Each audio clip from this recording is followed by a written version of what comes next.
Hoy no vamos a presentar a Castocando por su currículum porque esa historia ya la contamos. Hoy vuelve 4 meses después y eso cambia el sentido de su presencia. Porque entre aquella conversación y esta, el tablero entre Venezuela, Estados Unidos y el mundo se mueve con fuerza y varias de las coordenadas que Castro señaló entonces empezaron a hacerse visibles en los hechos. El 9 de noviembre, en este espacio, Venezuela Late, Castro habló con números, con fechas, con escenarios concretos. Dijo que Estados Unidos iba a pasar de presión a acción militar directa. Dijo que vendría primero la decapitación del régimen y luego un desmantelamiento profundo de todo el entramado criminal. No sé si lo recuerdan. Dijo que el Cartel de los Soles era una organización terrorista global con fondos en criptomonedas y alianzas que llegaban hasta Asia y Europa. Dijo que María Corina Machado era el liderazgo que Washington reconocería. Y lo dijo todo 4 meses antes de que ocurriera. Hoy, 22 de marzo del 2026, Nicolás Maduro está preso en los Estados Unidos. El USS Gerald Ford ya no es solo un portaaviones, es parte de la historia que Castro Ocando narró antes que nadie. Y Venezuela está viviendo exactamente la fase 2 que él anticipó, el desmantelamiento.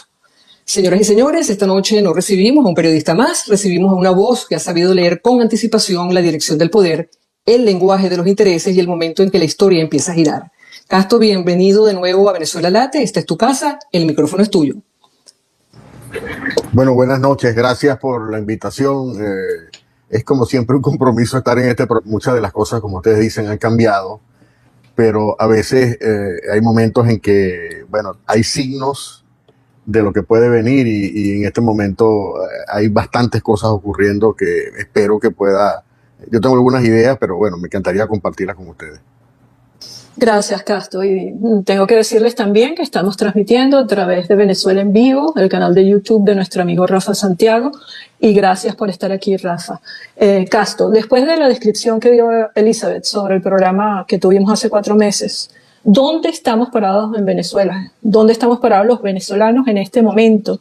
Y si pudiéramos hacer una evaluación del 0 al 100, ¿dónde estamos? Bueno, yo creo que estamos todavía en un proceso, yo creo que estamos desde el punto de vista de Venezuela, porque hay que hablar de diferentes, digamos, la manera como se está entendiendo este proceso en Venezuela es una cosa y en Estados Unidos es otra, y es importante entender las expectativas, porque hay todo este proceso generó una cantidad enorme de expectativas, sobre todo en la gente en Venezuela. Y naturalmente, como han dicho ya varios, los más altos funcionarios, sobre todo Marco Rubio, es un proceso que por su naturaleza, por su complejidad, va a tomar algún tiempo. Y al mismo tiempo en Venezuela hay como una expectativa que las cosas van lentas, ¿no? En mi opinión, yo creo que las cosas van marchando. No es la Venezuela que vimos hace 2 meses y medio, que fue cuando se encargó del interinato de Delcy Rodríguez. Ahorita ha habido, sin duda, cambios notables, y no solamente dentro de Venezuela, sino también en el escenario geopolítico que también está influyendo en todo el proceso en Venezuela. Pero yo creo que Estados Unidos está avanzando de una manera firme, muy específica. Yo creo que el tema militar, en que lo fue siempre en otros procesos más o menos similares, como el caso de Panamá, pero es un proceso que por su naturaleza y por una cantidad de detalles que vale la pena discutir, va a tomar tiempo. Y yo creo que eso es más o menos, yo creo que al final Estados Unidos va a intentar, como lo ha repetido de diferentes maneras, implantar esa estrategia de las 3 fases. Y esto es como, digamos, como la guía, como el horizonte. El tema ahorita es, por supuesto, cuánto tiempo va a tomar finalmente poner en marcha esas 3 fases, sobre todo la última fase, que es la democratización. Fíjate, Castro, nosotros estamos clarísimos e inclusive yo voy a decir que hasta intuitivamente nosotros hemos sabido, nosotros los venezolanos, hemos sabido por un rato ya que hay un montón de agentes de la CIA, que hay una importante presencia, que ha habido una importante presencia por un rato ya, ¿ok? Y pues se ha hecho muy claro, inclusive por esta designación de Gustavo González López, específicamente este personaje, sabemos que es un elemento cercano y es un colaborador inclusive de esa agencia. Ahora, yo te pregunto algo. En ese ojo visor y por tanto en la cantidad de decisiones que se toman en cuenta o que se toman específicamente por la CIA con respecto a Venezuela, ¿qué tan conveniente es eso para nosotros? Mira, yo creo que la estrategia en general de Estados Unidos definitivamente es descabezar desde adentro. Es decir, hasta ahora, por ejemplo, ha entronizado o le ha dado un apoyo fundamental a Delcy Rodríguez, no porque considere que Delcy Rodríguez es la persona, digamos, ideal, una persona que está alineada con Estados Unidos. Hay una alineación, por supuesto, circunstancial, pero yo creo que es una estrategia de más que descabezar desde afuera, que fue lo que aplicó, por ejemplo, en el escenario de la guerra de Irak en 2003. Ellos están haciendo algo similar a lo que hicieron en Panamá. O sea, están utilizando a los mismos cuadros del régimen, sobre todo en la parte militar, para establecer los cambios por varias razones. Una de las cuales es, por ejemplo, que estas personas conocen muy bien la estructura, cómo opera esta estructura. Y luego estas personas están en una situación comprometida en la cual ellos están también intentando salvar su pellejo. Delcy también está en esa jugada. Y en el caso concreto de Gustavo González López, ha habido obviamente conversaciones. El hecho de que González López fuera nombrado por Delcy como primero jefe de la Casa Militar y director del DIGESIM es una jugada que pasó por el filtro de Estados Unidos. Y el propio González López tiene un historial de relación con Estados Unidos. Recordemos que en el año 91, González López es una, digamos, de la vieja escuela, por decirlo así. Es una persona que la promoción de él es del año 82, tiene 65 años, es mayor que Padrino incluso. Es decir, que no tiene conexión con las nuevas promociones, generaciones que hasta el día hasta el viernes estuvieron al frente del alto mando militar. En el año 91, él fue enviado por el entonces ministro de la Defensa, Fernando Ochoa Antich, a hacer un cursos especiales de formación en la Escuela de las Américas, que está ubicada, originalmente estaba en Panamá, pero después fue movida para Fort Benning en Georgia, que coincidencialmente, por cierto, es la sede, esa base militar es la sede de una de las equipos de fuerzas especiales que capturó a Maduro. Pero él estuvo allí, entrenó en operaciones psicológicas, tuvo el entrenamiento que muchos oficiales latinoamericanos tuvieron allí y quedó una conexión como siempre, ¿no? Siempre queda esa relación. Y Estados Unidos ha venido hablando con varios militares, él no era el único, había otras conversaciones con Miguel Rodríguez Torres, por ejemplo. Miguel Rodríguez Torres, que estaba en España, supuestamente me dicen que está en Venezuela. La CIA hizo por lo menos 5 entrevistas con Miguel Rodríguez Torres para explorar todo el tema de los cambios, de cómo se puede, y él estaba completamente disponible, ¿no? Y la otra figura era el almirante Remigio Ceballos Hichazo, que también había sido formado en Estados Unidos. Es el único venezolano que estuvo en las fuerzas especiales de los Navy SEALs, porque él es de la Armada en Venezuela. Y también tenía una relación desde esa época en que él estuvo también en esos años de formación. De modo que Estados Unidos ha estado explorando, y me dicen que ha estado incluso viendo otros currículum de otra cantidad de oficiales, porque como se puede suponer, ¿no? Y es importante, no puede haber una estabilización ni cualquier tipo de reformas si tú no tomas control estricto de la Fuerza Armada. Eso es un hecho inevitable, ¿no? Y por eso es que el tema de Padrino era urgente. El problema es que no habían unos acuerdos. De modo que la figura de González López, independientemente de su pasado, todos tienen pasado, no hay hueso limpio en esa revolución, no hay hueso sano, como dicen.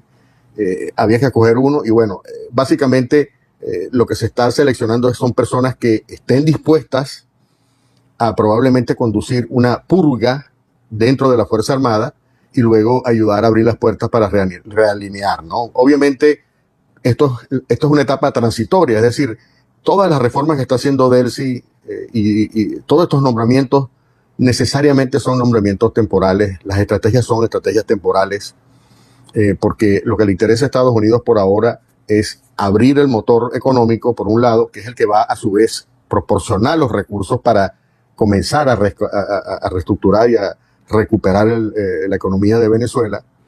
Pero obviamente estas personas tienen un fin, ¿no? O sea, tienen ya una fecha de vencimiento.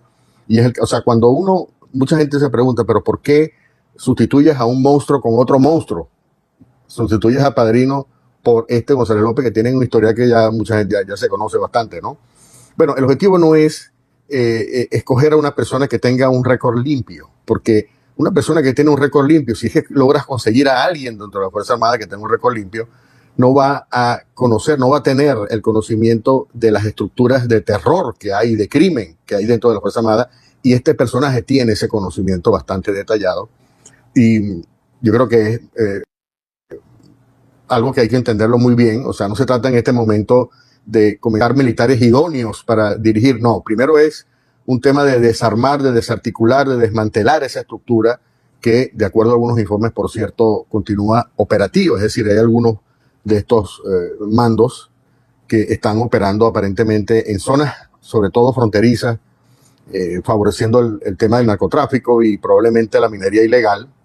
Pero toda esa estructura pertenecía o estaba, digamos, en combinación con el actual alto mando militar que va de salida, ¿no? Entonces, yo creo que hay que entender este nombramiento como un esfuerzo para avanzar en ese proceso de, digamos, realinear progresivamente la Fuerza Armada, y no solamente en diferentes niveles. Por ejemplo, el tema de reentrenar, el tema de desideologizar una Fuerza Armada que básicamente el mecanismo que tenía no era ni los méritos, pero tampoco incluso los niveles de jerarquía. Es decir, Chávez a veces nombraba a un coronel y el coronel terminaba mandándole a un general. Ese tipo de distorsiones que todavía existen, eso es una parte. Y lo otro es, por supuesto, reconstituir la Fuerza Armada con tecnología, por supuesto, controlada por Estados Unidos, porque hace falta la Fuerza Armada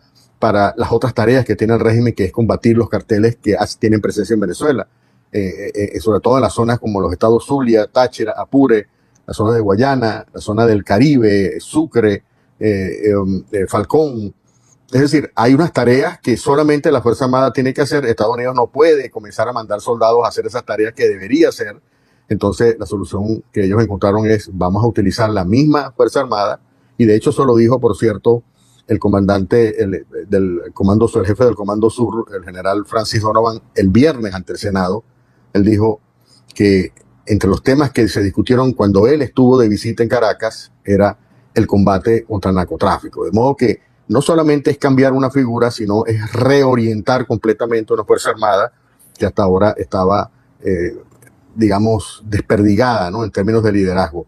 Y luego, por otro lado, y esto viene de unas fuentes militares que yo he estado consultando, los militares quedaron verdaderamente traumatizados, ¿no? Ellos entendieron que el poder de Estados Unidos es prácticamente, o sea, es imposible. La idea de organizar un golpe para levantarse y tratar de rebelarse a la autoridad de Estados Unidos, eso no existe en este momento en el estamento militar chavista, y ellos están entendiendo que no les queda otra sino alinearse, ¿no? Y entonces mucha gente ha estado incluso entrando en comunicación por diferentes vías a través de otros militares que están aquí en Estados Unidos para tratar de tener una relación también con la fuerza, con el Pentágono aquí, con las autoridades, y eso ya ha producido un cambio. Incluso antes de que comience a manifestarse ese liderazgo de González López, está ocurriendo ese cambio, ¿no?, importante. Y luego Estados Unidos también quiere, y esto también es parte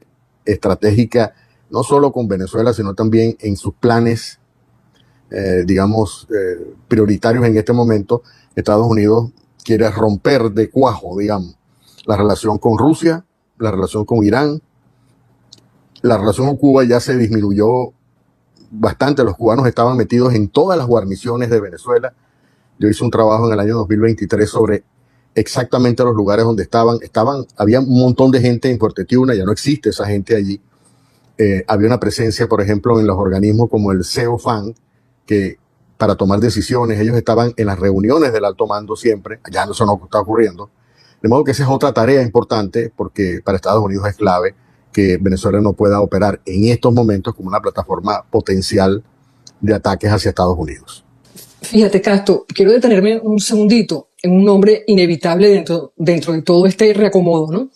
Tú escribiste en algún lado o comentaste que con este cambio Padrino quedaba totalmente marginado y Cabello pierde otra instancia importante de poder después de que Delcy ya le hubiera quitado el control del DGCIM. O sea, ¿estamos viendo el comienzo del debilitamiento definitivo de Diosdado dentro del chavismo o todavía conserva poder real en las otras estructuras? Mira, para entender un poco, en mi opinión, la razón por la cual no le han cortado la cabeza a Diosdado es porque Diosdado controla, digamos, una parte importante del aparato represivo en Venezuela que se mantiene activo, él sigue haciendo amenazas, etcétera.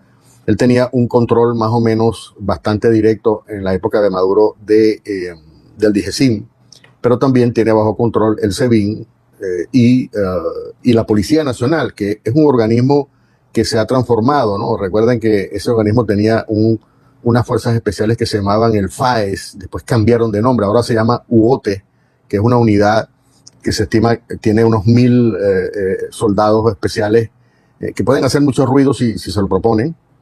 Y luego, a través de su hermano, José David Cabello, alias el Mocho Cabello, toda la promoción del alto mando militar que acaba de ser despedida el viernes, todos eran compañeros de promoción de José David Cabello. Entonces, a través de esa conexión, Diosdado Cabello tenía una influencia bastante notable en las Fuerzas Armadas. Nuevos nombrados, no he examinado esa parte, no tengo idea, por ejemplo, si alguno de los nuevos miembros del alto mando militar tenían una relación con Diosdado o le van a responder a Diosdado. Yo personalmente creo que no, que Diosdado es, todo el mundo sabe, ¿no? En Venezuela, en el chavismo, que Diosdado es una figura radioactiva, ¿no? Que no es el ganador, pues entonces nadie va a apostar a perdedor. Eso por un lado.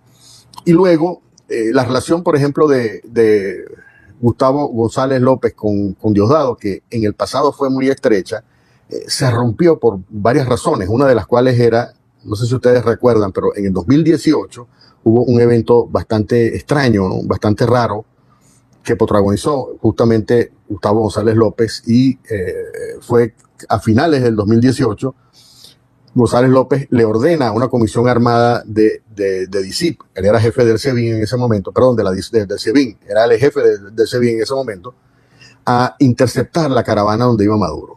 Hombres armados, motorizados, lo interceptaron cuando Maduro iba por la carretera Caracas-La Guaira, y entonces ocurre algo que me lo contó una persona que estuvo en esa situación, que conoció de cerca, ¿no?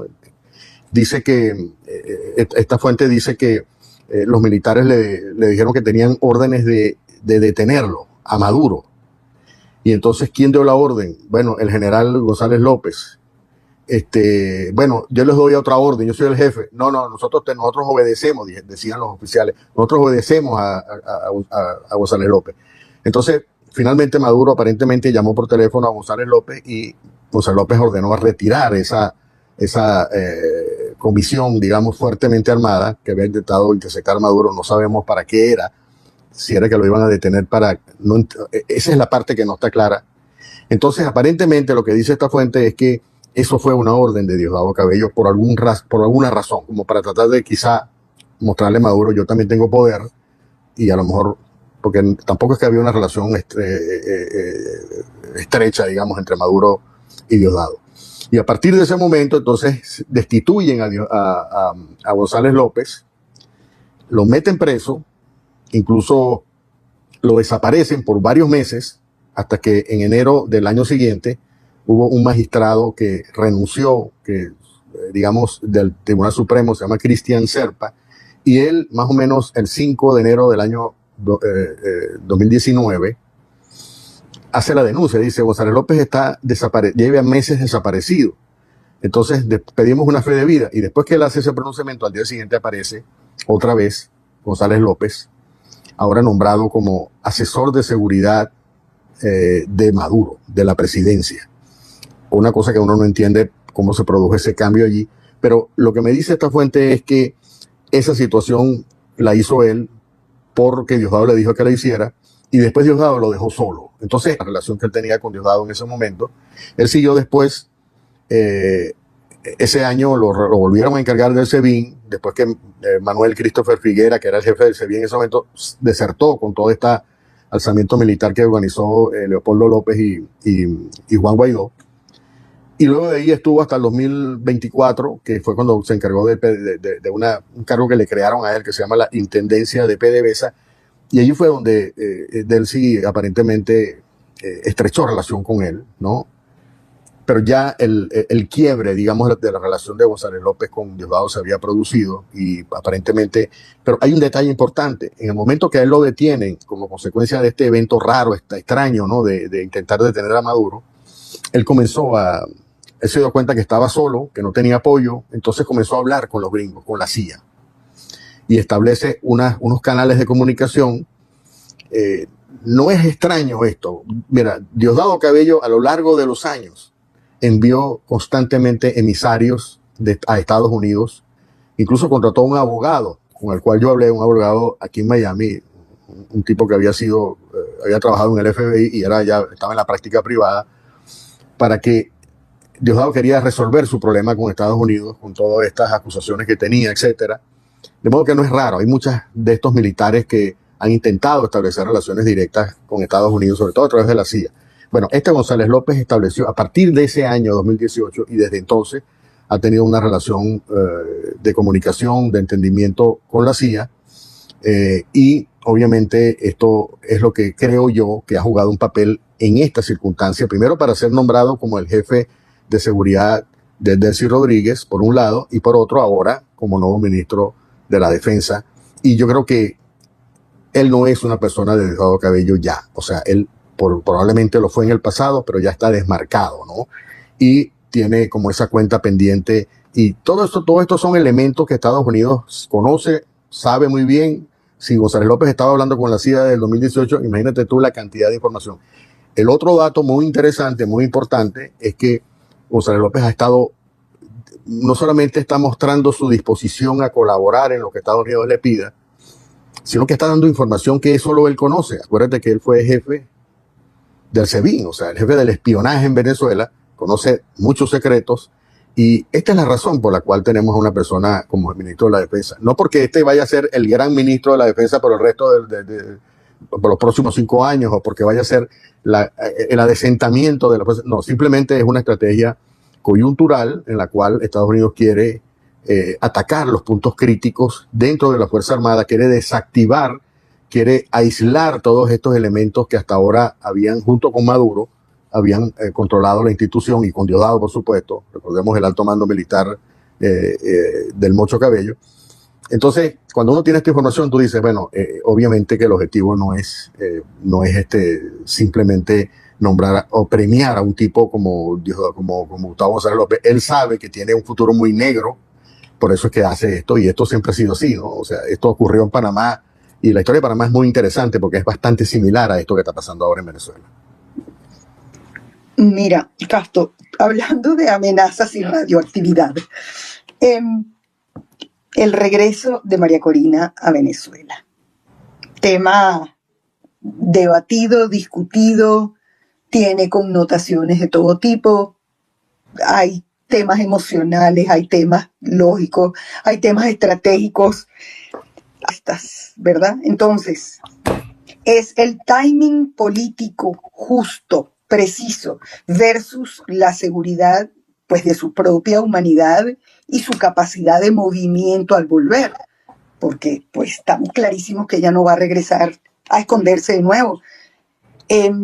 ¿Cómo ves tú ese panorama de la vuelta de María Corina? Porque sabemos que ella tenía mucho ímpetu en hacerlo, y Trump posiblemente, personalmente, le dijo, mira, bájale 2, porque todavía no estamos listos para protegerte al 100%. ¿Cómo ves tú eso, Castro?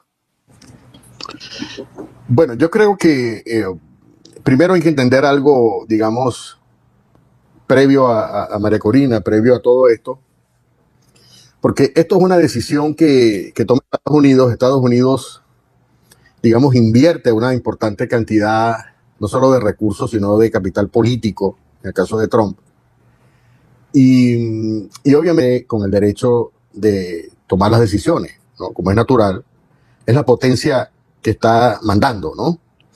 Y no solamente manda a Delcy, también manda, o sea, piensa que quiere, o sea, tiene un plan que necesita realizar y naturalmente va a tratar de evitar posibles factores que puedan interrumpir la realización de ese plan, al menos en la planificación que ellos tienen. ¿De qué o sea, la pregunta que yo me hago es, ¿existe la posibilidad de que los venezolanos le digan a Trump, ok, Trump, hasta aquí llegaste tú, por favor, retírate, nosotros nos encargamos a partir de ahora? ¿No? No existe eso. Es decir, Estados Unidos tiene un plan, porque repito, y esto es una cosa que también es importante, Venezuela es una parte de un plan mucho más grande, yo creo que eso ha sido bastante claro, lo dijo el propio general Donovan el viernes ante el Senado. Esto es parte de un esfuerzo para estabilizar la región. Parte de esa estabilización ahora lo estamos viendo, por ejemplo, en Ecuador, donde hay ahora una actividad conjunta del Pentágono con las fuerzas militares de Ecuador, y en otros países. En Bolivia tengo entendido que también se está reactivando esos acuerdos de cooperación que había en el pasado antes que llegara Evo Morales. Y así, en Colombia, por ejemplo, hay una extraordinaria presión también, y en otros países. Pero el punto fundamental es que Estados Unidos tiene una estrategia, se siente obviamente con el derecho de aplicar la estrategia con los criterios que ellos tienen, atendiendo por supuesto a los intereses, porque como dije al principio, tú puedes ver el proceso venezolano desde Venezuela, desde los venezolanos, desde los intereses que los venezolanos consideramos que son nuestros intereses, pero una cosa distinta se ve desde Washington. Washington está viendo esto de una manera diferente, ¿no?, a como se está viendo en Venezuela. Y yo creo que María Corina, que al principio quería decir, bueno, esto era lo que les estaba pidiendo, esto es lo que quería, ahora entonces vengo a entrar yo en acción. Y yo le digo, hold your horses, o sea, cálmate, porque el plan que nosotros tenemos todavía no se ha realizado. Y aquí siempre recuerdo yo creo que María Corina ha entendido que la mejor opción que tiene es, digamos, entenderse, establecer una línea de entendimiento con la Casa Blanca, con Trump, que le ha abierto las puertas, tiene comunicación, etcétera, pero al mismo tiempo ha entendido que lo más conveniente es esperar el momento en que se produzca la situación más propicia para su retorno, ¿no? Yo creo que ella ha entendido que no tiene, o sea, ella no puede imponer decisiones, en primer lugar. Es muy difícil. ¿Cómo tú puedes decirle a Trump, mira, Trump, esto es lo que tienes que hacer, no lo que estás haciendo? No existe esa manera. María Corina ha entendido, está esperando su momento. Obviamente ella necesita mantenerse sobre el tapete, mantenerse activa, calentar, por lo menos desde donde esté. Porque el problema del retorno de María Corina es, no, a mí no me preocupa tanto el tema de la seguridad como el tema de que va a significar un calentamiento de las calles, probablemente un escenario caótico que el régimen quizá pueda utilizar para crear caos, para exactamente hacer lo que Trump no quiere en este momento, por el problema que tiene en Irán y otras cosas que está atendiendo. Entonces María Corina entendió, ¿no?, en mi opinión, y yo creo que este no es el momento de María Corina. Yo creo que María Corina tiene que esperar, porque como tú dijiste, no va a ir para esconderse en una casa a esperar qué, ¿no? María Corina va directo a la yugular. O sea, si María Corina va a Venezuela, va directo a calentar las calles, va a hacer un gran recorrido para levantar a los pueblos, a todos, a los venezolanos, y le va a poner una presión al régimen que es muy complicada, porque el régimen está en este momento en medio de una pelea interna, ¿no? Hay sectores importantes. Diosdado tiene que estar dándose cuenta, obviamente, que lo están cercando, ¿no? Y se siente como probablemente más acorralado de lo que estaba cuando comenzó este proceso. Y los demás, los grupos, los colectivos, por ejemplo, que también maneja Diosdado, están llamando a Delcy traidora. Es decir, hay una pelea y Delcy está tomando control, ¿no?, de las diferentes instancias de la burocracia, del régimen, sin atención o sin ponerle cuidado a si esta persona tiene, o sea, ya Diosdado ha perdido definitivamente y va a seguir perdiendo, parte de la estrategia de Estados Unidos.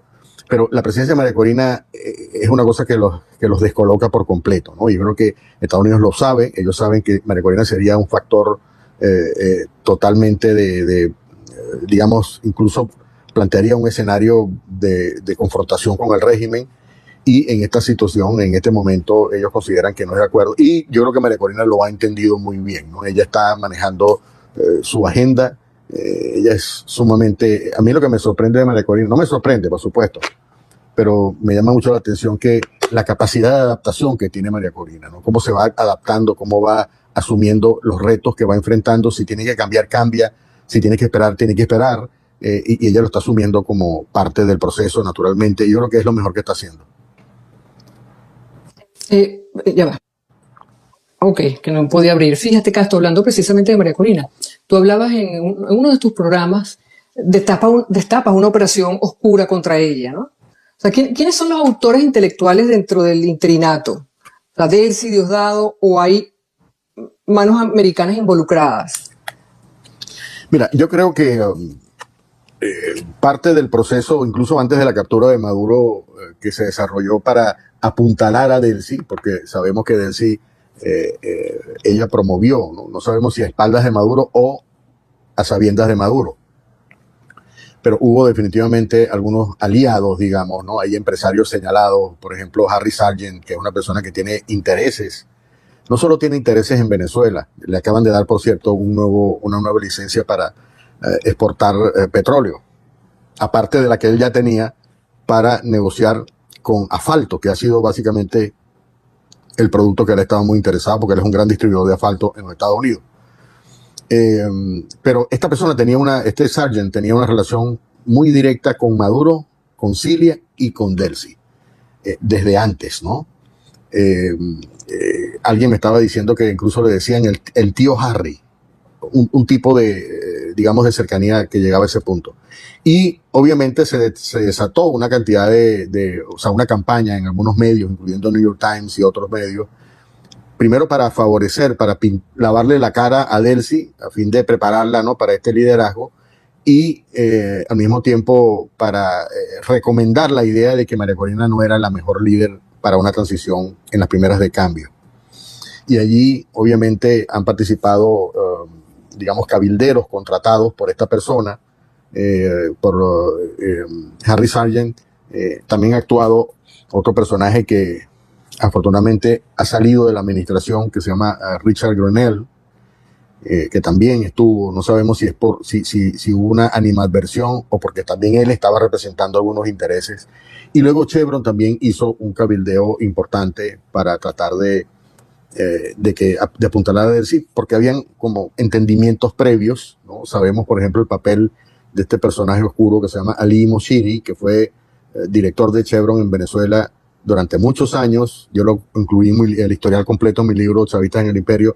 Después pasó a dirigir las operaciones en América Latina, después se retiró por su lado, pero él siguió haciendo operaciones en Venezuela a favor del régimen, y como se reveló en un reciente artículo, él operaba también con la CIA, era un consejero de la CIA.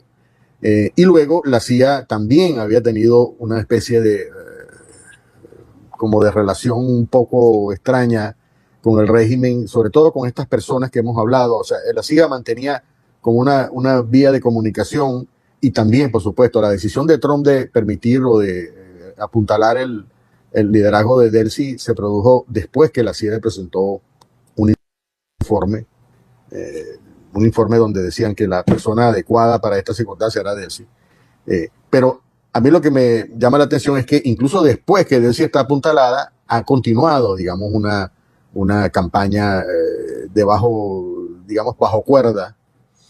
En la administración Trump hay, por ejemplo, y esto es una información que me pasaron esta semana, hay algunas personas dentro del equipo de Trump en la Casa Blanca que simplemente piensan que María Corina no, como que se le subió los humos, o que quiere ella ahora apoderarse del proceso. Y bueno, todas esas fuerzas están actuando ahí, pero obviamente con esta apertura que ha tenido el presidente Trump con ella directamente, y por supuesto, hay dos poderosos aliados que tiene María Corina. Uno es Marco Rubio, como se sabe, que mejor que nadie conoce lo que está pasando, y la otra es Susie Wiles, que es la jefa de gabinete, que también es una persona, ella es una persona que se formó en la Florida, que vivió muchos años aquí, antes de ir a la Casa Blanca, y es una aliada muy poderosa, es la mujer que básicamente abre la puerta de acceso a Trump, a quien quiera que vaya a entrar. Entonces había unos aliados allí, pero ha seguido como una campaña tratando de malponer a María Corina, primero como que no tiene las relaciones, no tiene los contactos, no tiene la aceptación, cosa que no es verdad, por supuesto, y piensa que ella no va a ser capaz de controlar el caos si se presenta en Venezuela, y eso es una campaña sin duda, ¿no?, que se ha desarrollado, pero básicamente por estos intereses que hay otros grupos, por ejemplo, me dicen que el grupo de los bonistas, todas estas compañías, todos estos funds, hedge funds y todas las grandes firmas que compraron la deuda a precio a un gran descuento de la deuda de Venezuela, la deuda soberana, la deuda de PDVSA también, y ellos quieren cobrar, ¿no? Entonces ellos saben que María Corina tiene una posición sobre ese tema de los papeles, que los papeles hay que revisarlos, porque mucha de esa deuda se emitió probablemente de forma fraudulenta y no aguantarían una auditoría, ¿no?, sobre todo para establecer cómo fue que se emitió. Acuérdate que eso, o sea, todos estos papeles de la deuda se emitieron en unas circunstancias un poco extrañas, ¿no? Y además hubo mucho tráfico, mucho negocio, muchas comisiones. Entonces, aparentemente María Corina consideró en algún momento, no sé cuál es su pensamiento en este momento, pero ella consideró que todos esos papeles de la deuda venezolana tenían que revisarse. Y por supuesto, estas compañías que tenían posesión de esos papeles entraron en pánico y dijeron: mira, si María Corina se encarga del poder, entonces nos quedamos sin cobrar sin cobrar este dinero, ¿no? O sea, sin hacer nuestro agosto, porque es una cosa que compraron ellos probablemente en centavos, y ahora lo van a pagar completo, ¿no? Entonces ellos tienen la expectativa. Esto es también un grupo de potenciales enemigos que, según me dicen algunas fuentes, también están trabajando bajo cuerda, y no solamente bajo cuerda, a veces abiertamente. Tú ves, por ejemplo, hay personajes como Francisco Rodríguez, por ejemplo, que por cierto fue jefe de economistas de la Asamblea Nacional hace ya algún tiempo, y él ha estado siempre hablando en contra de María Corina y al mismo tiempo representando los intereses de los bonistas. De modo que hay una fauna allí que odia a María Corina y está trabajando para tratar de minimizarla. Bueno, las presiones son increíbles, como tú las describes, es como, bueno, nos estamos forjando como un diamante, ¿no?, al resistir todas esas presiones de todos lados. Pero yo quería introducir aquí un elemento, ¿no?, que somos los venezolanos, ¿no?, los venezolanos afuera y los venezolanos que están adentro, pasando todavía las de Caín, ¿no?, y que se ven como huérfanos de a quién acudir. O sea, primero con un decreto de amnistía que no se ha cumplido en su totalidad, y después como ciudadanos de Venezuela, ¿no?, como venezolanos, estamos en una situación que no sabemos a dónde acudir para reclamar cualquier cosa que esté pasando. ¿A dónde van el dinero del petróleo? ¿En dónde se invierte? ¿Dónde están las medicinas? Entonces es un clamor que hay allá adentro del 80% o más del 90% de ciudadanos venezolanos que apoyamos a María Corina, que no tenemos voz, porque no le podemos reclamar al gobierno de Estados Unidos, pues es el que nos está ayudando, pero tampoco le vamos a reclamar a Delcy porque ya sabemos quién es y qué han hecho en toda la vida. Entonces, yo creo que esa situación, ¿cómo se solventa eso? Y no tenemos a María Corina adentro. Definitivamente María Corina es como la madre de Venezuela. Estamos huérfanos totalmente en este momento, y hay un descontento, pues. Hay un descontento porque mi mamá no está, o sea, ¿dónde está mi mamá? ¿Entiendes lo que te quiero decir? ¿Cómo solucionamos eso? ¿Cómo calmamos esa preocupación que tiene definitivamente los que están adentro que los que estamos afuera? Bueno, mira, mi opinión sobre esto, o mi recomendación es que no hay otro remedio que protestar, ¿no? O sea, llegamos a un punto, supuestamente la oficina la embajada de Estados Unidos tiene mecanismos para recibir denuncias, etcétera, pero yo creo que llegamos al punto en que hay que comenzar a hacer sentir todas estas inconformidades, ¿no? Yo creo que esto tiene que salir, tiene que expresarse, pero no solamente en Venezuela, porque muchas de las decisiones se están tomando también en Estados Unidos. Una de las cosas que me criticaban, no que me criticaban, sino que criticaban aquí, por ejemplo, algunos congresistas con que yo he estado hablando, es que no hay grupos venezolanos de presión haciendo cabildeo organizado, profesional en Washington. Es decir, por ejemplo, lo está haciendo María Corina, ¿no?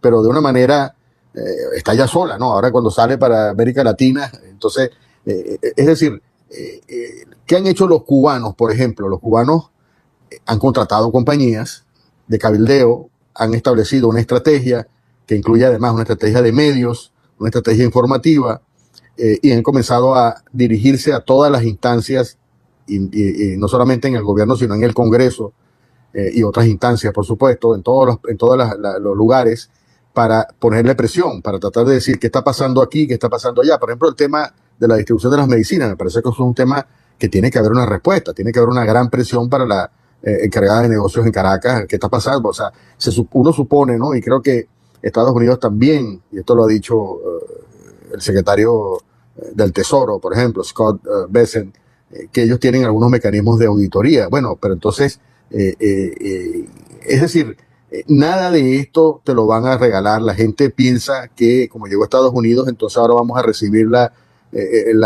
papilla masticada. No, esto es un tema de pelear. Entonces tendría que conformarse algún tipo de presión, de campaña sostenida, ¿no? Y probablemente María Corina pudiera estar al frente, pero si no está al frente hay muchas organizaciones venezolanas que pueden hacerlo. Vamos a chequear cuáles son los hospitales donde se repartieron y vamos a ver que hay que ir a los hospitales en ese particular tema, pero del manejo de los recursos petroleros, etcétera. La presión tiene que ponerse en Washington. Entonces tiene que haber algún tipo de petición de investigación. Hay que presionar a los congresistas en general, a la propia administración. Hay que tratar de subirle el costo político también, ¿no? Porque en medio de la situación, Trump está haciendo un gran trabajo por Venezuela, pero también tiene otras distracciones, tiene otras prioridades, y probablemente el tema de la medicina no es un tema de mucha o de gran prioridad, ni tampoco el aumento de los salarios o cómo reducir la inflación. Hay un equipo, como se sabe, en el departamento. Mira, hay 5 departamentos o instancias en Estados Unidos que están trabajando el tema de Venezuela. Está el Departamento del Tesoro, que está manejando los recursos, ¿no? Sabemos que Delcy tiene que presentar un presupuesto mensual de sus gastos, y luego el propio Departamento del Tesoro, que me imagino debe tener personal en Venezuela o gente de la embajada trabajando en esa auditoría para asegurarse que el dinero se está gastando en lo que tiene que gastarse. Luego está el tema del secretario de Energía, el Departamento de Energía, que está manejando todos los ingresos, todas las operaciones de venta del petróleo, que lo está organizando lo está llevando a cabo a través de compañías transnacionales como Trafigura, por ejemplo, Vitol y otras más. Luego está el Departamento de Estado, que también tiene una parte importante, ¿no? Está el Departamento de Defensa y está el Consejo Nacional de Seguridad. Es decir, hay diferentes lugares donde yo creo que tiene que incrementarse la presión en términos de, bueno, necesitamos que se rindan cuentas, y aquí hay que desarrollar una campaña importante, ¿no? ¿Dónde están los reales? ¿Qué está pasando? ¿Cómo se está gastando? ¿Dónde están o sea, es parte de la estrategia que repito, porque nada de esto, o sea, ninguna de las necesidades de los venezolanos inmediatas se van a resolver si no hay una presión en la calle, ¿no? Y esto es una cosa importante, porque Trump tiene una sensibilidad para el tema de la popularidad y de las encuestas, ¿no? Fíjense ustedes, cuando recientemente salió la encuesta sobre la actitud de los venezolanos frente a la intervención militar, a la captura de Maduro, una de las cosas que se destacó allí fue que los venezolanos, el 85% de los venezolanos le estaban agradecidos con Trump. Trump retuiteó esa encuesta como diciendo, mira, yo soy popular hasta en Venezuela. Ok, pero entonces ahora tienes que ponerle la misma presión para decir, mira, pero la popularidad se te está bajando porque la gente está molesta, porque no sabe qué está pasando. Y esto es un tema justamente muy sensible, porque una de las características de esta dictadura es que todo, o sea, es la falta de transparencia, ¿no? Y ahora continúa esa falta de transparencia, ¿no? Entonces, no es suficiente pensar que Estados Unidos está haciendo las cosas bien, hay que exigir pruebas, pero esto hay que obtenerlo a través de la presión. No sé si María Corina está trabajando en esa dirección, yo no he visto, digamos, una campaña consistente, no solamente aquí en Estados Unidos, perdón, en Venezuela, sino aquí en Estados Unidos, en los medios de aquí, qué está pasando con ese dinero, quiénes se están beneficiando. Yo creo que hay una tarea importante ahí que hay que hacer. Sí, Débora, yo sé que le vas a dar la mano a la gente que tiene sus manitos levantadas hace rato, pero fíjate que me gusta mucho que hayas dicho eso, independientemente de la decisión que pueda tomar María Corina o el trabajo que esté haciendo, nosotros tenemos que hacer un trabajo. Hoy precisamente leí un artículo en La Patilla de Ana Julia Jatar, ¿no? Que decía que el regreso de María Corina, o sea, se inclinaba la balanza hacia el regreso de María Corina, ¿no? Y no se trata de desafiar a Estados Unidos, sino de recordarle, por eso es importante lo que tú dices, Castro, ¿no? Recordarle, y nos toca a nosotros hacerlo. Y recordarnos, además, que la legitimidad no se negocia con acuerdos oscuros, se construye con la gente. Y que en última instancia el futuro de Venezuela no puede decidirse sin la participación de nosotros los venezolanos, ¿no? Entonces, eso lo comentaba ella en La Patilla y, bueno, creo que es importante realmente que por lo menos los que te estamos escuchando aquí de alguna manera reaccionemos y trabajemos, ¿no? Débora. Gracias. Bueno, vamos a abrir la sala. Le voy a dar la palabra primeramente a Rafa Santiago. Desde su canal de YouTube está transmitiendo esta entrevista para que le haga una pregunta a Castocando. Adelante, Rafa, y gracias por estar aquí con nosotros. Saludos a toda tu audiencia. Hola, buenas noches a todos. ¿Cómo están? Bueno, yo aquí escuchando este análisis muy interesante del señor Castro y saludarla primero a ustedes, chicas, que tenía tiempo sin estar por aquí con ustedes. Qué gusto poder escucharlas nuevamente. Y nada, escuchando al señor Castro me surgía mucho con el nuevo con el nuevo ministro de Defensa.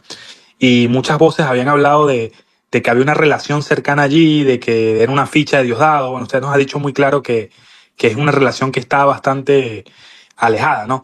Pero yo quería preguntarle más allá de eso, que es uno de los temas más importantes que creo que he escuchado hasta ahora. Quería preguntarles sobre la expectativa de lo que viene en el juicio, que va a pasar en unos días con Maduro, que se tiene que presentar ante el tribunal en Brooklyn. ¿Qué podríamos esperar los venezolanos que pasen en esa audiencia? ¿Cuál es la expectativa que tiene usted hasta ahora? Bueno, hay realmente dos cosas que van a pasar. Uno, primero, es resolver esta petición que hizo la defensa de Maduro para, digamos, como suspender o eliminar el caso completamente, porque bajo la excusa de que Estados Unidos no le está permitiendo que el régimen en Venezuela le pague a la defensa, ¿no? Ese es un recurso que todavía no se ha decidido.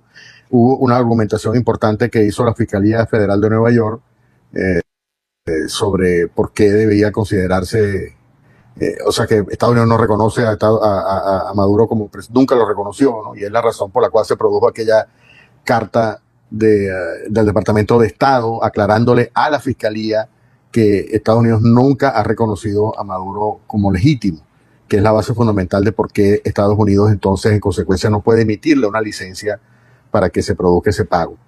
El otro tema es el tema simplemente del inicio del juicio, que es como se presentan ya las acusaciones formales y se presenta todo el tema del jurado, etcétera. O sea, es el juicio formal, creo que es el 26, sería el miércoles, ¿no? Si no me equivoco, el jueves, perdón.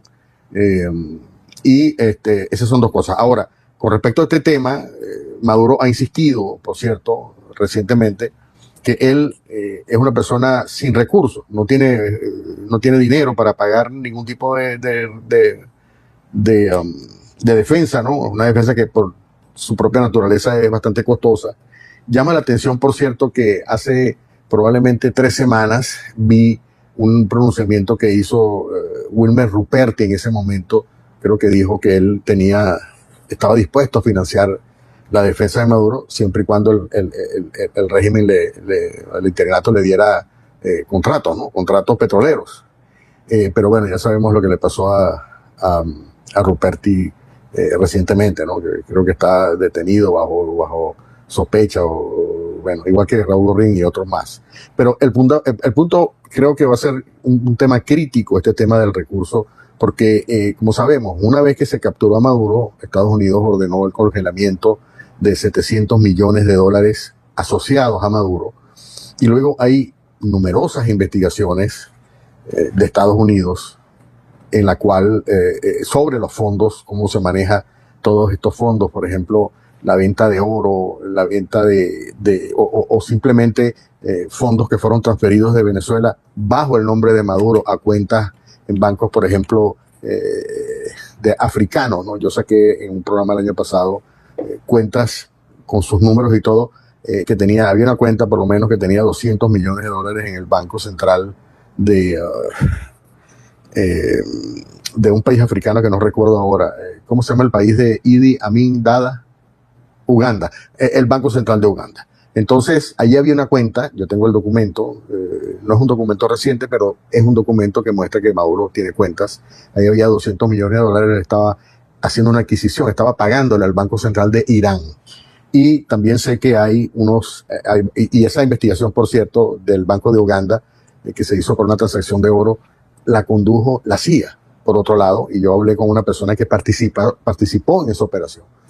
También hay cuentas en el Banco Central de Irán, por un lado, y también hay varias cuentas en bancos rusos que Estados Unidos tiene conocimiento perfectamente. Entonces, esto es una situación bastante delicada para Maduro porque pudiéramos ver en esta primera de cambio, ¿no? Para resolver esta petición de Maduro, quizá una revelación, ¿no? Un destape de todas estas cuentas que pertenecen a Maduro, que han pertenecido todas estas operaciones financieras que Estados Unidos ha venido investigando por años, ¿no? Sin contar, pues recordemos que Estados Unidos acusó a Alex Saab no solamente por sus propios crímenes, sino también por ser testaferro de Maduro. Y esa es la razón por la cual obviamente Estados Unidos le quiere meter mano a Alex Saab. Entonces, ahí pudiéramos ver no solamente, digamos, el tema del inicio, o sea, el 26 es la primera audiencia del caso formal, ¿no? Ahí tiene que haber, yo no sé si ya se hizo la selección de jurado o probablemente se comienza ahí el jurado. Es posible que ya ha habido una selección de jurado, pero este caso del tema de la supuesta pobreza, que nadie se la cree, por supuesto, de Maduro, creo que es un tema que puede traer mucha cola en esta misma semana que comienza. Bueno, ahora le voy a dar la oportunidad a lo mejor, pero antes quiero preguntarte, Casto, ¿cuánto tiempo tienes para nosotros? Porque hay muchos manitos ahí para preguntas. Bueno, media hora más, ¿te parece? Perfecto. Entonces, lo mejor, adelante con tu pregunta. Hola, muy buenas noches. Gracias, Débora, Elizabeth y Carlota, por abrirnos esta ventanita a podernos comunicar directamente con Castocando. Bueno, mi pregunta para usted, gracias por estar aquí, señor Castocando. Y bueno, aquí le tengo mi pregunta. Usted, que ha seguido de cerca la dinámica de la FAN durante décadas, pues, ¿qué elementos concretos tendrían que ocurrir en estos cambios de la cúpula? Deserción masiva, cambios de mando, rupturas, lealtad al cartel de los soles, alineación con la Constitución de 1999, etcétera, etcétera, etcétera, para que dejemos de hablar de remodelación cosmética y empecemos a hablar de un verdadero punto de no retorno hacia una Venezuela libre. Mira, yo quería hablar un poquito, para responder la pregunta, sobre algo que pasó, por ejemplo, inmediatamente después en Panamá de la captura de Noriega. Después que captura, y esto es importante porque yo creo que estamos en un proceso que tiene algún tipo de paralelo. Después que se capturó a Noriega en Panamá, entonces ahí se encargó, por supuesto, Guillermo Andara, que era el presidente, y fueron destituidos todos los jefes militares, pero la primera decisión de Estados Unidos fue nombrar como jefe de los militares, jefe de facto, a un elemento que se llama Eduardo Herrera Hassan, que era uno de los matones de Noriega, que se había peleado con él, y entonces como producto de esa pelea él salió del país antes de la captura de Noriega. Después que lo capturan a Noriega, entonces Estados Unidos facilita el retorno de este elemento, que era, repito, era como el González López de Noriega. Bueno, no sé si de Noriega, no sé si es la comparación exacta, pero era un tipo que era partícipe, había sido partícipe de los desmanes de Noriega en el ejército.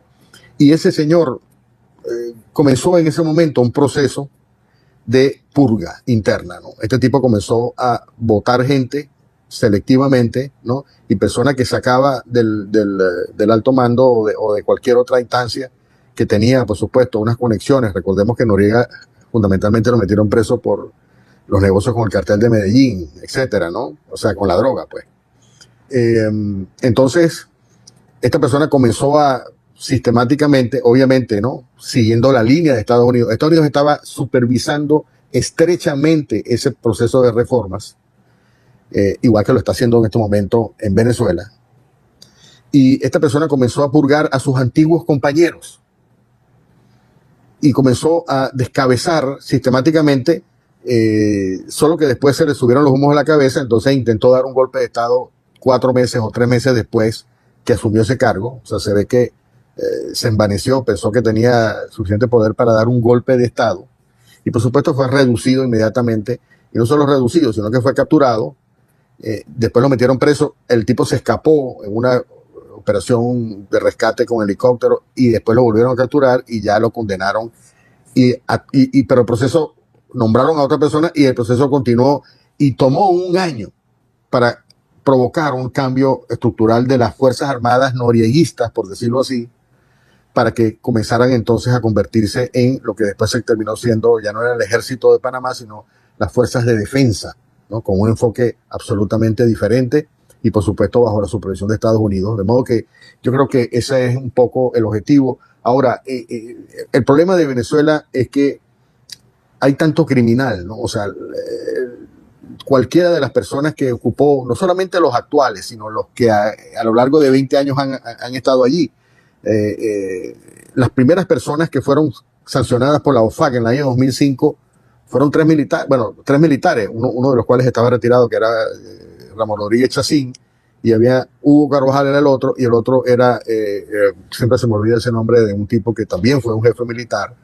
Es decir, desde el año 2005 y probablemente desde el principio de Chávez, los militares han estado haciendo desastres, han sido criminales. Entonces, ¿cómo tú agarras a esa gente? No podrán ser unos 10, 20, 30 mil personas y las metes en una cárcel.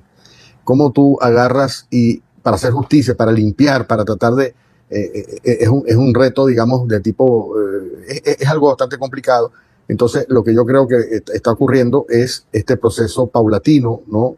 Que en mi opinión va bastante avanzado, porque 2 meses y medio y todos los puntos que hemos llegado, todavía falta mucho, por supuesto, pero va a haber una desarticulación sistemática, primero de las cabezas fundamentales, ¿no? Quienes controlan cierta zona, y aquí Estados Unidos está combinando información de inteligencia también, porque muchos de estos oficiales han sido mencionados por narcotraficantes que ya están presos en Estados Unidos. Por ejemplo, toda la familia, casi la familia entera del Chapo, del Mayo Zambada, del cartel de Sinaloa está presa aquí, ¿no? Y están diciendo, mira, a mí me atendió el general tal, el general tal y el general tal. Muchos de estos generales probablemente están retirados, pero siguen participando.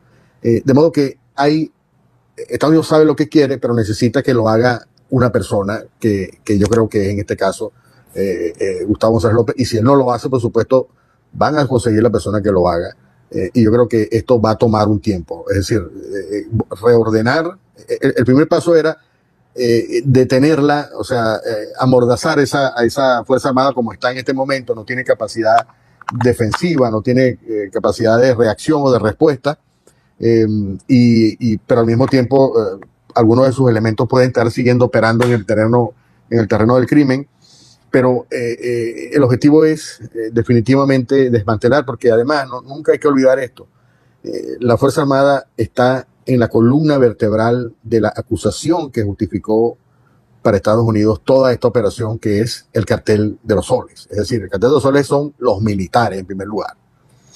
Y yo creo que esto es una cosa que lo van a hacer muy supervisadamente. Va a haber es más, creo que van a comenzar a utilizar, y pudiéramos ver en los próximos días, ataques ya en la frontera contra grupos, contra estos aliados de la narcoguerrilla colombiana y de los carteles probablemente mexicanos, si es que quedan algunos. Vamos a ver ese tipo de acciones también en Venezuela, como está ocurriendo en Ecuador. Es decir, que aquí, pero lo importante que hay que entender, en mi opinión, es que esto va a tomar un tiempo antes de que volvamos a tener una Fuerza Armada como lo que solíamos tener en la democracia. Adelante, 866, con la pregunta. Buenas noches, mi querida señora Débora, doctora Elizabeth, desobediente, a todas las personas que se encuentran en el espacio esta noche y especialmente a ustedes, señor Castocando, por siempre tenernos tan informados y siempre ser tan claro en sus exposiciones, ¿no? Mi pregunta es la siguiente, señor Castro. Yo creo que todavía quedan dos fichas claves para que se termine como ya de dar el principio del fin definitivo del madurismo, chavismo y del régimen, y de la ala dura del régimen, ¿no? Que para mí son el Mocho Cabello, que es el que maneja todas las finanzas, que es el que controla esa gran lavadora que hay en Venezuela y que limpia el dinero y ejecuta todas las transacciones sucias y malavidas que hay dentro de Venezuela y limpia ese dinero, ¿no? Y definitivamente el día que saquen a Diosdado del Ministerio de Relaciones Interiores, ¿no? Entonces, no sé qué opinión tiene usted acerca de eso, ¿no? Que para mí la raya del antes y el después, para mí es en el momento que saquen al Mocho Cabello con ese gran poder que tiene dentro de Venezuela, porque para mí ese tipo ha tomado el CENIAT para hacer la lavadora más inmensa que hay en el mundo de dinero sucio y que controla todas las transacciones de las empresas, de las cuales hay muchos documentos de gente involucrada en negocios sucios con el régimen, no solamente de Venezuela, sino de muchas partes del país y de las cuales se tiene esa información. Entonces, no sé, esa es mi pregunta. ¿Qué opina usted con respecto a eso, señor Castro? Y gracias por permitirme preguntar. Mira, yo comparto esa opinión de que efectivamente el clan Cabello es el elemento fundamental para resolver, ¿no? Para avanzar tremendamente. Pero yo creo, con respecto a Diosdado, que lo que Estados Unidos quiere evitar, digamos, es lo que pudiera calificarse como una desbandada, ¿no? Porque como Diosdado tiene control de ciertos grupos, como dije, ¿no? El SEBIN, DIGESIN, estamos hablando de probablemente un ejército de 10.000 personas que tienen o más, que tienen, y los colectivos, ¿no? Que también es otra parte importante, aunque me preocupan menos los colectivos, pero sin embargo tienen una capacidad de fuego, y es un ejército que por ahora está protegido por Diosdado, pero Estados Unidos no quiere, digamos, reventar a Diosdado, cortarle la cabeza, capturarlo como lo hizo con Maduro, porque ¿qué va a pasar con esa gente que estaban bajo su mando, ¿no? Algunos que pudieran desbandarse, pudieran convertirse en una organización criminal en la frontera, en fin, hay muchas opciones.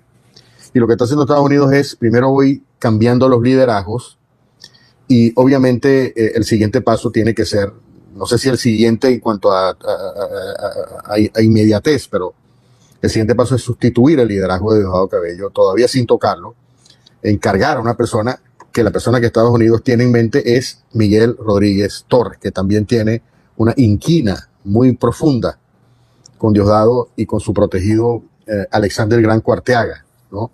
Por razones incluso personales, ¿no? Yo no sé si, creo que estamos en un espacio de adultos, pero básicamente la inquina tiene que ver con el hecho de que cuando a Miguel Rodríguez Torres lo detuvieron, supuestamente lo acusaron de una conspiración. Aparentemente Diosdado Cabello, a través de Gran Cuarteaga, ordenaron violarle a la esposa a Miguel Rodríguez Torres.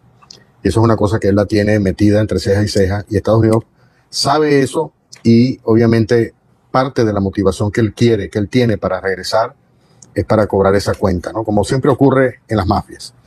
Entonces, yo creo que ellos están tratando de que no solamente descabezar a Diosdado, sino nombrar a una persona y luego modificar los cuadros y tomar control de estos grupos, y luego ya sacar a Diosdado del camino, ¿no? O bien porque él se vaya voluntariamente o porque lo capturen. Mira, el año pasado estaba buscando una cifra, porque estuve hablando del tema de los ingresos, ¿no? La mayoría del ingreso venezolano legalmente es el petróleo, obviamente. Ocupa entre 60 y 70% junto con el oro, etcétera. Pero el impuesto sobre la renta, el CENIAT maneja, el año pasado tuvo ingresos más o menos entre 3.500 y 4.000 millones de dólares, pero aparte de eso, todas estas operaciones de lavado del dinero de la droga, que obviamente pudieran haberse disminuido en estos primeros meses del año, pero todavía es una cantidad acumulada que ellos tienen, que no se atreven a moverla porque obviamente cualquier movimiento de dinero, aunque sea por criptomoneda, resulta notable. Estados Unidos está viendo eso también. De modo que sí, estoy de acuerdo con eso. Yo creo que es esencial, o sea, en mi opinión, en este momento, después que sale Padrino no fue realmente un gran enemigo, era una persona que estaba pidiendo a gritos que lo sacaran de ahí, ya lo sacaron, están modificando ahora el estamento militar, pero el único gran enemigo que queda pendiente es Diosdado Cabello, ¿no? O sea, ya es una tarea que cada vez se hace más urgente y más ineludible, ¿no? Pero creo que ellos están haciéndolo de una manera metódica en la cual va primero el paso 1, paso 2 y paso 3, pero definitivamente hasta no acabar, porque el imperio de Diosdado Cabello, utilizando las fuerzas especiales y las fuerzas de represión, es tremendo. Ese hombre se apoderó de una cantidad importante de propiedades, de fortunas, de compañías como las Camaroneras del Zulia o como los Atos en Apure, en Guárico, en Portuguesa, todo el tema de las propiedades, ¿no? Alguien me decía ya hace algún tiempo que el Estados Unidos había grupos incluso privados que habían detectado por lo menos una docena de lo que llaman stash houses, o sea, casas donde se almacena dinero en efectivo, incluyendo zonas, por cierto, apartamentos en Caracas, en Barinas, en Monagas, por supuesto, y también había la idea de que en una de las fincas que controla Diosdado en Monagas también hay dinero enterrado por montones, ¿no? De modo que sí, es una estructura criminal sola, ¿no? Y no por casualidad Estados Unidos considera a Diosdado el mastermind, la persona que está al frente del Cartel de los Soles, porque efectivamente es la persona, es el cerebro gris, pues, ¿no?, de esa organización. Sería un alivio tremendo para todos, yo creo, la captura o desaparición del panorama de Venezuela de Diosdado Cabello, sí. Bueno, tenemos 3 manitos finalizando la ronda y el programa. Luigi, Estrella y Criti. Adelante, Luigi, por favor, con tu pregunta. Permíteme un segundito nada más. Esto es un inciso chiquitito. Quiero aprovechar, bueno, primero de saludar a una cantidad de gente que está ahí. Gracias a todos por estar esta noche acompañándonos, y en especial a la doctora Magali Vázquez González, jurista de sólida trayectoria, quien estuvo en este programa la semana pasada, fue antepasada. Secretaria general de la UCAP y una de las figuras postuladas para ocupar la Fiscalía General de la República. Muchas gracias por acompañarnos, doctora. Adelante, Débora. Luigi, Estrella y Criti. Hola, muy buenas noches. ¿Qué tal, Débora, Eli y la desobediente? Un saludo para ustedes. Gracias por este espacio, como siempre, estelar. Hola, Casto, ¿qué tal? ¿Cómo está? Por aquí su amigo Luigi, amplia frecuencia. Casto, quería preguntarte, ¿no? Tú tocaste el tema por allí de la detención de Wilmer Ruperti, ¿no? ¿Qué crees tú? ¿Por qué lo detienen en este momento? Una persona que ha sido pieza fundamental en el manejo de la industria petrolera y el financiamiento del chavismo en tantos años. Purga, o sea, no sé, pues, ¿cuáles serían los elementos que tú crees han sido? Bueno, todavía resulta, digamos, un misterio, porque, digamos, el expediente de Ruperti es bastante voluminoso, aunque nunca le abrieron formalmente aquí en Estados Unidos una acusación. Uno pudiera pensar, o sea, esto pudiera ser o un desplazamiento de él de las posiciones que pudiera haber tenido antes de la captura de Maduro, o puede haber sido una operación como producto de la presión de Estados Unidos, como ocurrió, por ejemplo, con Raúl Borrín, que sabemos que fue una operación organizada por el FBI, que está en Venezuela, ¿no? No me extrañaría que el FBI también estuviera detrás de esto. Pero mi impresión es que Estados Unidos está, digamos, armando un rompecabezas, ¿no?, que tiene varios objetivos. Uno de los cuales, por ejemplo, en el caso de Alex Saab, es reforzar el tema de la defensa en el juicio contra, la Fiscalía está organizando una estrategia en la cual Alex Saab juega un papel fundamental. Y Alex Saab, por supuesto, también tiene un historial de colaborar con la DEA, colaborar con las agencias, y probablemente pudiera volver a colaborar, ¿no? Si está en una situación así como la que está en Estados Unidos, para reducir tiempo, etcétera.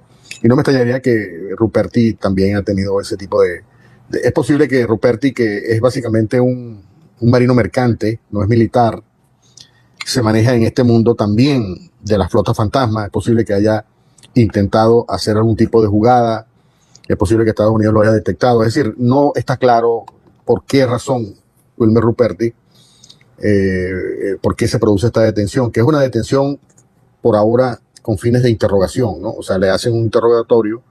Es posible que él tenga algún tipo de información sobre los rusos. Él también hizo negocios con los rusos. De modo que hay muchos elementos allí, pero no tengo claro todavía exactamente por qué o cuál es la ficha o cuál es la ubicación. Él fue, por supuesto, un aliado de Maduro, de Cilia, de modo que a lo mejor tiene que ver esa relación que él tuvo con el narcodictador en esta operación que le hicieron de captura, que ya lo liberaron, pero obviamente está bajo observación. Adelante, Estrella, doctora Estrella Infante. Hola, si escuchan por ahí mucho ruido es porque estos muchachos están por aquí, parecen unos loquitos, andan gritando. Gracias, Débora, Elizabeth y la desobediente por el maravilloso trabajo de traernos a este invitado. Gracias, Castro, por tu tiempo. Ahí, en medio de todo lo que está pasando en Venezuela, que es un país que nos afecta a nosotros porque somos venezolanos, pero que es un país, ¿no? En medio de muchas cosas que están pasando. Para mí hay dos contextos bien importantes. Uno es el contexto interno de los Estados Unidos, informes de inteligencia que últimamente se han dedicado a justificar la existencia del régimen, porque piensan que supuestamente eso es priorizar la estabilidad y todo un montón de cosas, inclusive el beneficio que pueda tener los Estados Unidos al dejarlos ellos ahí porque están arrodillados ante ellos y le dan todo lo que ellos quieren. Y por otro lado están las decisiones más fuertes, que son las decisiones, o sea, políticas fuertes, que son las decisiones de los secretarios de Estado, el secretario de Guerra. Pero también está el contexto global, ¿no? Todas las cosas que están pasando, los distintos cambios, la forma en la que los Estados Unidos quiere poder debilitar China, poder debilitar Rusia, y entonces como cerrar sus conexiones y tratar de jugar todo esto que está pasando en el mundo. Mi pregunta para usted, Castro, es ¿cómo encaja Venezuela en este momento en el que hay una situación interna dentro de los Estados Unidos con vistas a las elecciones que vienen ya pronto y el contexto global? ¿Qué pudiera ser, cómo pudiéramos ver el futuro de Venezuela frente a todo lo que está pasando, solo para que los venezolanos tengamos, aunque sea una idea de qué tan complicado es el contexto en este momento para una transición democrática en Venezuela y cuáles son nuestras posibilidades? Bueno, mira, para responderlo, digamos, en el poco tiempo que nos queda, yo creo que una cosa importante que hay que entender en medio de todo esto que tú acabas de decir, de las prioridades geopolíticas y la situación política interna, es que Venezuela, y esto es un dato interesante, ¿no?, que no se menciona mucho, Venezuela Trump considera a Venezuela como una especie de pet project, o sea, un proyecto personal de él, ¿no? O sea, y fíjense ustedes, cuando él entró por primera vez en contacto con los venezolanos, él creo que se ha informado previamente que él, creo que en alguna de estas escuelas militares estudió con algún venezolano, etcétera. Pero él conoció realmente el Venezuela cuando montó su resort, el National Trump, en Doral, en el año 2014. Él hizo un gran estudio, entendió que la comunidad venezolana era dominante ahí en ese momento, 2014, y conoce muy bien Venezuela, sabe exactamente lo que implica todo el potencial que tiene, y para él es un proyecto que lo tiene constantemente, es decir, es un proyecto que él quiere cuidar, es como algo que yo creo que es una combinación de él quiere hacer la historia por un lado, igual que en Cuba, pero al mismo tiempo también él tiene sus intereses, naturalmente, ¿no? Él quisiera, probablemente no él, pero para sus empresas, probablemente también utilizar Venezuela como una manera para sacarle algún tipo de provecho desde el punto de vista del turismo, etcétera.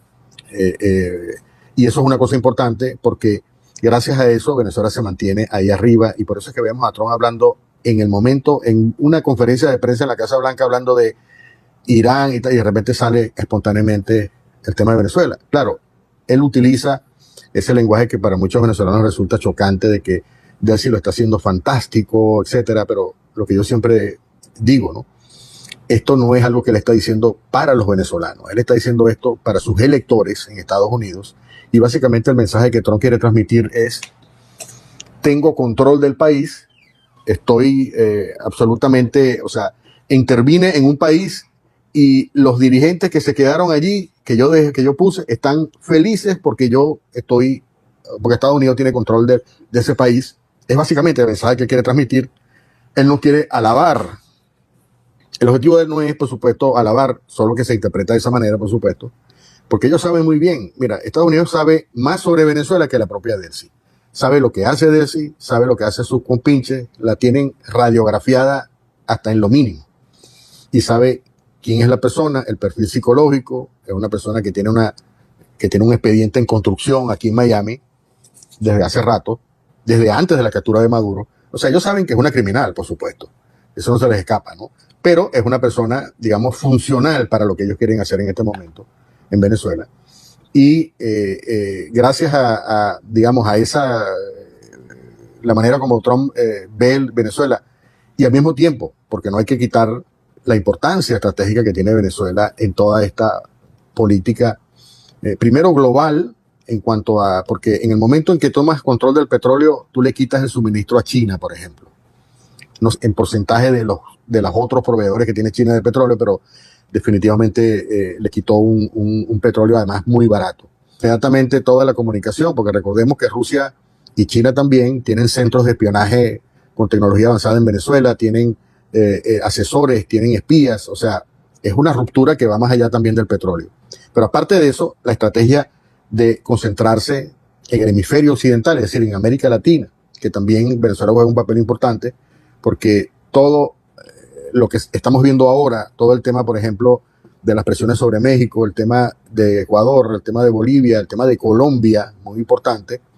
Esta información que se filtró, por ejemplo, hace 2 días, de que Estados Unidos está investigando criminalmente a Petro, tiene un objetivo, ¿no? O sea, es meterle más presión. Y esto es una administración, por cierto, que se ha cuidado mucho de que no se les filtren las informaciones que ellos no quieren que se filtren. O sea, que la información que se filtra es información que ellos quieren que se filtre. De modo que esta cosa de Petro también, y esto es consecuencia de la misma operación en Venezuela, y yo creo que esto es una cosa que nos favorece desde su punto de vista, porque sin Venezuela, si tú no resuelves el tema de Venezuela, no puedes resolver los otros problemas que también los estás planteando como prioridad en la política exterior de Estados Unidos. Y obviamente Trump en este momento no quiere ningún tipo de caos, por eso es que le da como cierta cancha libre, que yo no creo que sea cancha libre, porque una cosa es lo que se ve afuera, arriba, públicamente, y otra cosa es lo que está pasando por debajo, ¿no? Hay un control, tiene que haberlo. Estados Unidos ha invertido demasiado, repito, no solamente dinero, sino capital político, porque esto puede tener alguna influencia en las elecciones de medio término, que también son muy importantes. De modo que Estados Unidos está cuidando muy bien lo que está haciendo en Venezuela. Solo que da la impresión de que el que lleva la voz cantante es Delcy. Pero mi opinión es que no hay más nada lejano a la verdad. Bueno, y como última pregunta, Kriti, tienes la palabra, tienes el micrófono. Buenas noches. Hola, buenas noches, Débora, Elizabeth y Carlota.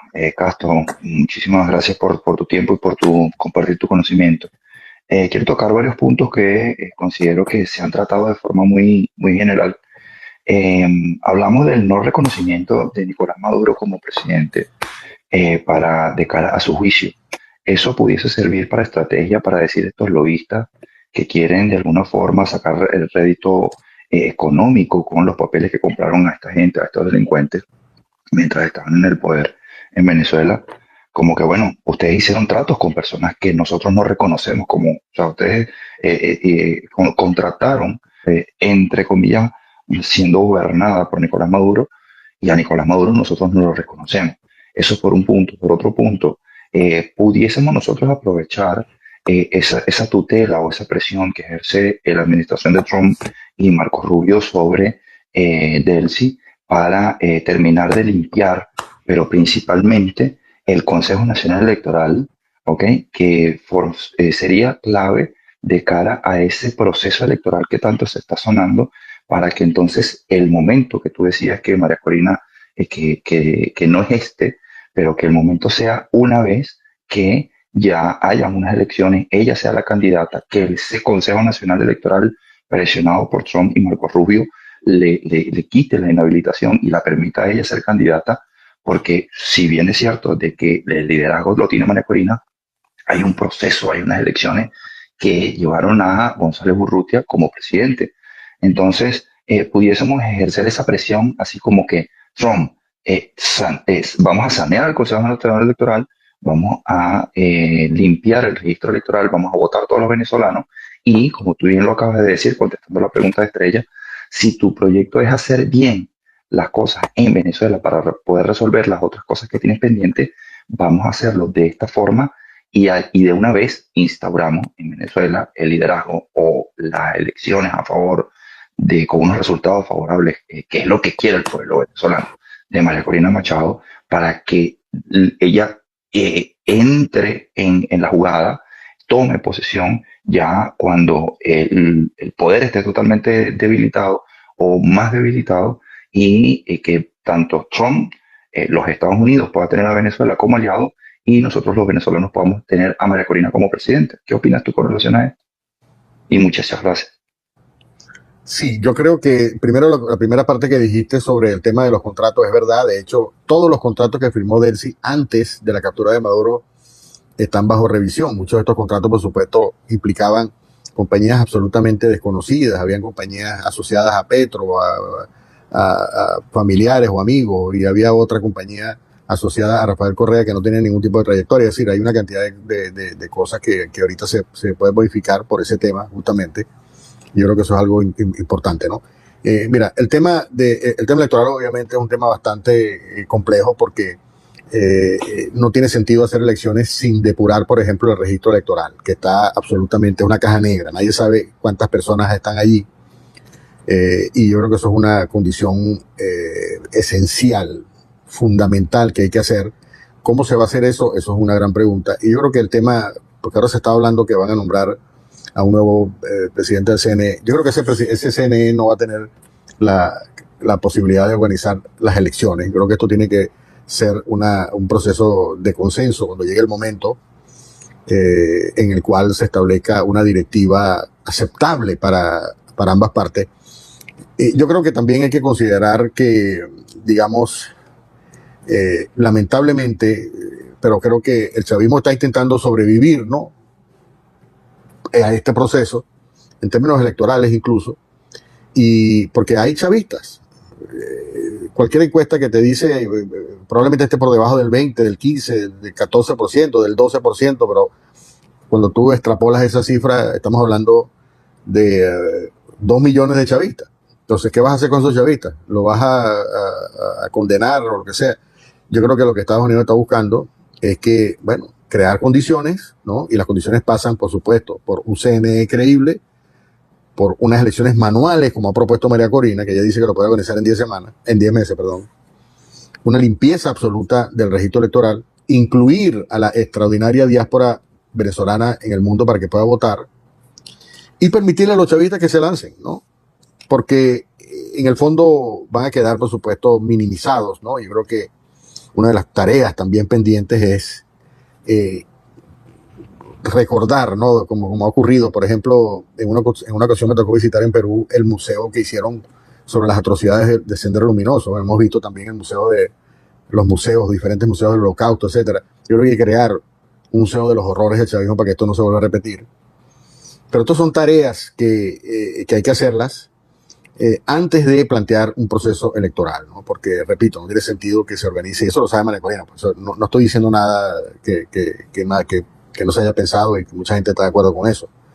El tema es obviamente las condiciones, cuándo va a ser eso, de qué manera, y a mí no me preocupa honestamente ni siquiera que Delcy se lance a presidenta, porque en una situación en la cual ellos no pueden controlar los resultados, obviamente van a ser apabullados, ¿no? Yo creo que eventualmente esto es lo que va a ocurrir con el chavismo, sin que haya, por supuesto, o mejor dicho, hay que tener en cuenta también que estas personas tienen una capacidad de boicotear las cosas, ¿no? Y esto es un tema también importante porque es un proceso de recuperación. Hay gente que habla de muchos años para recuperar otra vez Venezuela al punto que estaba cuando llegó Chávez.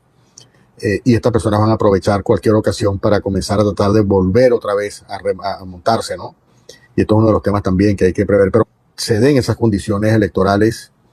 Y yo creo que, mira, este proceso que estamos viendo, todo este proceso de primero control del tema petrolero, control del tema de la minería, que apenas está comenzando, todavía falta mucho por ahí, por hacer allí, ¿no? El tema de la reorganización de la Fuerza Armada, el tema de controlar los puntos, los focos que pudieran provocar caos o violencia, los que controla Diosdado Cabello, los colectivos. O sea, aquí hay unas tareas todavía que no están hechas, que hay que hacerse, y que María Corina creo que agradecería, porque no tendría que lidiar con eso en un gobierno que ella tuviera que presidir, ¿no? O sea, básicamente, si se producen las elecciones en el momento en que ya se haya producido estas reestructuraciones, estas, digamos, reformas necesarias, importantes, establecer control de estos elementos del crimen organizado y del cartel de los soles, lo va a tener mucho más fácil en un gobierno democrático, por supuesto, con María Corina Machado al frente, ¿no? En este momento sería quizá incierto si María Corina hubiese tenido la capacidad de, digamos, de agarrar este toro por los cachos y decir, bueno, aquí se hace lo que yo diga, etcétera, con todo lo que implica, pudiera levantar. O sea, yo creo que esto es un tema, por eso es que me parece que es importante que se hagan estas reformas, pero que se hagan, ¿no? Y para esto, obviamente, no hay que esperar que Estados Unidos actúe, hay que presionar también, ¿no? Que es el tema que hablamos previamente en otra pregunta. Hay que tratar de organizar de alguna manera un proceso de hacer ver, o sea, el tema de la transparencia es muy importante, exigir transparencia, no solamente de cómo se manejan los recursos en Washington, sino también cómo se manejan en Venezuela y otros detalles más. Es una tarea de los venezolanos muy importante, no solamente de la oposición, de María Corina, del liderazgo, pues. Y porque hay que crear las condiciones, o sea, las condiciones esto se puede tardar el tiempo que Estados Unidos decida, o se puede esto cocinar y nosotros podemos ayudar a que esto se cocine más rápido y efectivamente ya sea imprescindible, sea un clamor, incluso en Estados Unidos, como ya lo hay muchas voces que están pidiendo las elecciones, que sea más rápido. De modo que yo creo que tenemos esa capacidad importante de comenzar a presionar para que comiencen a trabajarse en estos temas como una prioridad. Pero yo creo que Estados Unidos no le está dando prioridad al tema electoral ahorita, ¿no? Por razones obvias, porque en el momento en que se elija un gobierno democrático ya ese tutelaje se acaba necesariamente, ¿no? Ya puede haber, digamos, acuerdos de cooperación, puede haber una estrecha relación, puede haber una presencia muy activa de Estados Unidos en Venezuela, incluso en el plano militar, pero ya las decisiones tendrían que ser tomadas, obviamente, y el nuevo gobierno tendría que manejar los recursos, no tendría que esperar los que vengan, que los bajen desde el Departamento del Tesoro. Todavía falta para eso, pero yo creo que sí, esto puede incluso adelantar los procesos, pero yo esperaría a que se resuelvan estos problemas que todavía están, que es el tema de la Fuerza Armada, el tema de los criminales, el tema de los carteles, de cómo operan, de los grupos armados, de las almacenes de armas, las armerías, toda esta cantidad de lotes de armas que están escondidas para supuestamente levantarse en un momento X o Y. Es decir, hay que tener cuidado porque el régimen se está, digamos, no está dando pelea, pero siempre hay elementos que van a intentar, ¿no?, volver otra vez por la fuerza, ¿no? Y yo creo que esto es lo que Estados Unidos está tratando de asegurar, de que eso no vuelva a ocurrir, porque entonces simplemente perdió los reales si permite que eso ocurra. Bueno, amigos, hemos llegado al fin de esta reunión, pero yo no sé, yo me voy a atrever a decir que Castro va a ser un invitado recurrente, aunque Venezuela Late no es muy de eso, pero es que de verdad este es un hombre especial desde todo punto de vista.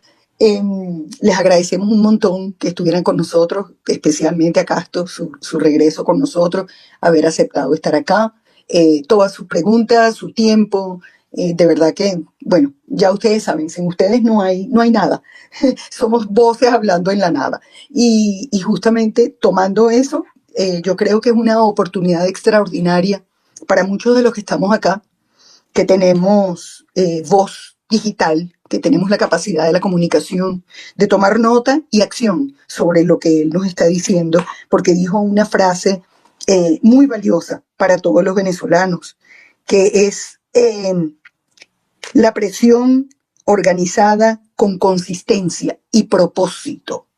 Entonces tomemos nota, amigos, porque nosotros, muchos de los que estamos acá, podemos hacer un trabajo muy interesante y derribar muros, porque uno no sabe, como lo decimos muy a menudo, uno no sabe quién lo está escuchando a uno y cuando uno realmente puede hacer una diferencia. Entonces, bueno, ya nos organizaremos entre amigos y entre familia digital. Muchas gracias a todos, buenas noches y bueno, nada, Eli. Sí, Castro, gracias de verdad por acompañarnos. Esta es tu casa y tú ya eres con todo cariño, bueno, hijo ilustre de Venezuela Late.